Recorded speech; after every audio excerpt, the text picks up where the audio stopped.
Hi అండి. చూడండి. ఈ లేలేత, లేలేత బొబ్బర్ల కాయలండి. బొబ్బర్ల కాయలంటే మీకు చాలా మందికి తెలియకపోవచ్చు. శివ మేకర్ నీకు తెలుసా అమ్మా? నువ్వైతే మొన్న అస్సలు ఎంత బాగా జీలకర్ర సాగు చేశావో ఆ వీడియో చాలా బావుందిరా. జీలకర్ర పండించావు కదరా! చాలా గ్రేట్ కదా! మాకసల ఆ జీలకర్ర వేయొచ్చన్న ఐడియా లేదు. ఏదో కొత్తిమీర, పుదీనా వరకేస్తాం గానీ, నువ్వు జీలకర్ర బాగా సాగు చేశావురా తల్లి.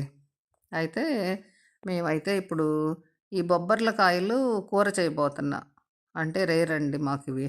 మా వదిన ఎక్కడి నుండి తెచ్చి పండించిందో గానీ తను పెట్టింది. ఎక్కువ శాతం మాకు అలసందలు అంటం అయితే అలవాటు ఉండదు. బొబ్బర్లనే అంటాం.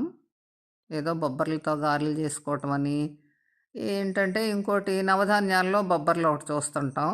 మా ఏరియాలో తక్కువే. కత్తెరతో ముందు కట్ చేశాను. తర్వాత కాసేపు కట్ చేసిన తర్వాత చేత్తో వస్తాయేమో చూస్తే అతి లేత కాయలు గదా! భలే బాగా వచ్చేసినాయిరా శివ ఇవి మాత్రం. ఇంకా వీటిని కడగడం ఒకసారా? 2 సార్లా? 3, 4 సార్లు కడగాలమ్మా. ఏ కూరకైనా ఏ కూర బాగా రుచిగా రావాలి అన్నా మెయిన్ ఏంటంటే పాత్ర పరిశుభ్రత, కూరగాయలు కడుక్కోవటం ఇదే మెయిన్. నేను చేసే పనైతే మాత్రం నేను మీ అందరిలాగా ఆహా! ఓహో! అనే అంత బాగా వంట చేయలేకపోయినా చేసేదేంటంటే కడగటం. కడగడమే ప్రధానం అనుకుంటా. ఒకసారి కాదు, 2 సార్లు కాదు, 3, 4 సార్లు కడిగి ఇంకప్పుడు గాని దాన్ని తాట తీసి కూర వండే పని పెట్టుకోనండి. చూడండి. ఇప్పటికి మనం 2 సార్లు కడగటం అయింది కదా! శివ మేకర్ నీ పేరే చెప్తున్నానురా ఈరోజైతే మాత్రం. ఇంకా తర్వాత మనకి భవానీ కుసుమక్క, మరి నెల్లూరు లక్ష్మక్క, రాజీ సిస్టరు, తేజు రుమాల్ రోటీ తేజు బంగారం. తేజోమూర్తి ఎలా ఉన్నావు? ఏం చేస్తున్నావమ్మా? నేనైతే కుక్కర్ పెట్టేశాను. కుక్కర్‌లో కూడా కొన్ని నీళ్లు పోసి కుక్కర్ పెట్టేశాను. ఇప్పుడు స్టవ్ వెలిగించేసి కుక్కర్ ఆన్ చేశాను. ఇంకా తర్వాత ఈ కుక్కర్ ఒక వెయిట్ వచ్చిన తర్వాత ఒక వెయిట్ కాదు. ఒక్క విజిల్ వచ్చిన తర్వాత దీన్ని ఆఫ్ చేసేసుకోవచ్చు. మెత్తగా అయిపోతాయి లేకపోతే.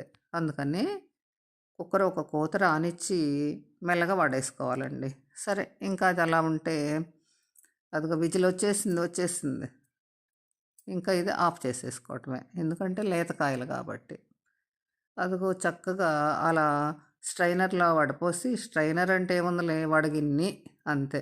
ఇప్పుడు ఆ స్టీల్‌యి వచ్చి పెద్ద పెద్ద షాపులు, కొత్త కొత్త షాపులు, షాపింగ్ మాల్‌కి వెళ్ళి మనం స్ట్రైనర్ అని నేర్చుకున్నాం. లేకపోతే ఇంగ్లీష్ ఏమో అంత ఫ్రీక్వెంట్‌గా వాడే అంత ఏరియా కాదండి మనది. మామూలు అతి సాధారణమైన మామూలు పల్లెటూరే మనది.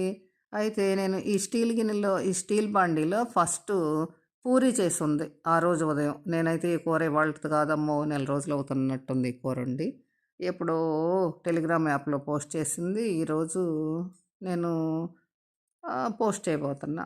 అయితే నూనె ఎంతుందో ఈ గుడ్డి కళ్ళకి కనపడక ముందు గబుక్కున వేరుశనగ పప్పులు వేసి వేపేసా. చూస్తే చాలా నూనె ఉంది. దాన్ని తీసేసి చక్కగా ఇప్పుడు తాలింపు దినుసులు వేసేసా. ఆవాలు, మినపప్పు అంతే. అవి వేగిన తర్వాత కొంచెం జీలకర్ర. ఇంకా తర్వాత ఇంకేమేసానో చూడండి. నేను ఆ రోజు ఏసింది ఈరోజు నాకేం గుర్తుండి సస్తది. నెల రోజులైన కూర. చూస్తున్నా నేను కూడా చూసి చెప్తున్నా. అదిగో కొంచెం ఇంగువ వేస్తున్నాను. హ్మ్. కొంచెం ఆ ఇంగువ ఇవి వేగగానే ఇంకా నెక్స్టు ఇంకేం చేస్తాము మాడకుండా మెల్లగా పటకర పెట్టి అటు ఇటు తిప్పేసి ఇంకా ఇప్పుడు అదిగో ఏదో మాడిందట. కొంచెం అంతవరకు తీసి అవతల పడేయడం. ఇంకా మనం ఉడికించుకుని ఉన్న ముక్కలు శుభ్రంగా వడేసేసాం గదా! ఆ వాటర్ ఉన్నా పర్వాలేదు, లేకపోయినా పర్వాలేదు. ఏం చేస్తాం ఇక తాలింపు కాలుంది గదా! ఇక ఇప్పుడు వేయాల్సిందేగా. చక్కగా వేసి వేపేసి దీనిలో అయితే చిన్నుల్లిపాయి, జీలకర్ర, ఎండుమిర్చి వేసి గొడ్డుగారం వేసి వేపితే భలే బావుంటదండి. అయితే గొడ్డుగారం చేసేటప్పుడు ఖచ్చితంగా సాల్ట్ వేసి మిక్సీ పెడితే మాత్రం కూర రాకుండా ఉంటదమ్మా అని చెప్పిందమ్మ. నేను అప్పటినుంచి కూడా ఎండుమిర్చి మాత్రం ఎట్టి పరిస్థితిలో ఎండుమిర్చిలో డెఫినెట్‌గా కారం వేసే మిక్సీ పడతా. కానీ ఈరోజు మాకు ఆ రోజు, ఈరోజు కాదు. అలసందల కూర వండే రోజు, అదే మా బొబ్బర్ల కూర వండే రోజు కరెంట్ పోయింది. ఇక దాంతో ఏం చేశానంటే, ఇంకేం చేస్తాము కాసేపు చూసి చూసి సంబార్ కారం వేసేసా. అంటే సంబార్ కారం అంటే ఆల్రెడీ నిల్వ చేసుకుని ఉన్న కారాన్ని, దానిలో దినుసులు వేసున్న కారాన్ని మాత్రం సంబార్ కారం అంటాము. ఇందాక ఎండుమిర్చిను, చిన్నులపాయి, జీలకర్ర వేసి చేసే కారాన్ని గొడ్డు కారం అంటామండి. ఇంకా దీనికల్లా బాగా వేగనించి, వేగిన తరువాత కాస్త కరివేపాకు వేసుకోవడం. ఎందుకంటే కరివేపాకు ఫస్టే వేసినా బాగుండదు ఈ కూరల్లో. అయితే ఈ తర్వాత ఒక గ్లాస్ పచ్చిపాలు పోసుకోవడం. పచ్చి పాలైనా సరే, మళ్ళా టెట్రా ప్యాక్ పాలు ఒకటి వస్తున్నాయి కదా! ఆహా! అవైతే కూరలు ఇంకెంతో రుచిగా ఉంటుందండి. ఇంకా తర్వాత ఇంకా మనం చేసేది లేదుగా. ఈ దాసిపెట్టేసుకోవటం తప్ప, ఎండుమిర్చి కరెంట్ లేక అదేయలేదంట. ఇక ఇప్పుడు కూర అయితే చక్కగా వేగుతుంది. ఆ వేగటం ఎలా అంటే పాలన్నీ ఎగిరిపోయి, మనం వేసిన ఆయిల్ పైకి బాగా పైకి వచ్చేలాగా అలా తేలేదాకా ఉంచాలన్నమాట. మనం సిమ్‌లో ఉన్నా గానీ, ఆ పైకి బుడగలు వచ్చే వరకు కూర చేస్తే, ఆ కూర కాస్త అవసరమైతే 4 రోజులు నిల్వ ఉండాలన్నా ఉంటది ఫ్రిడ్జ్‌లో. అంతే. అంటే మేము ఫ్రిడ్జ్‌లో కూరలు తినం.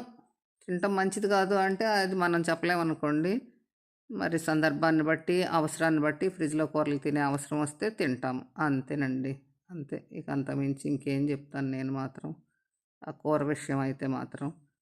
ఇంకా తర్వాత ఫస్టే వేపి పెట్టుకున్న వేరుశనగ పప్పులున్నాయి చూసారా?